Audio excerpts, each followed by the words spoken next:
Nakapulot kami ng wallet ni Dondon. Ito. Okay. Hinihintay lang namin yung may-ari na ito. Bali, kinontak na namin yung may-ari ng wallet na yan para puntahan kami. Diyan nga pala namin napulot yung wallet niya sa may gitna ng overpass na yan. Buti hindi nakuha ng isa. Safe to sa amin. Wait ka na. Hindi po ba ba siya?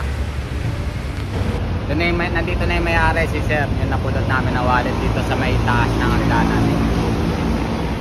Okay na. Okay sir. Ingat sir. Ay, hindi na. Hindi na. Okay na. Sir, ingat kayo. Ingat. Ano masasabi mo doon? Samaritan ka talaga. All goods. Napulot namin yung wallet. Nakabike lang kami. Panalo. Buti na lang mababait yung mga biker. Hey! Nabalik yung wallet ni Kuya. Swerte niya kami nakakuha, hindi ibang tao na hindi nagbabalik. Ayos.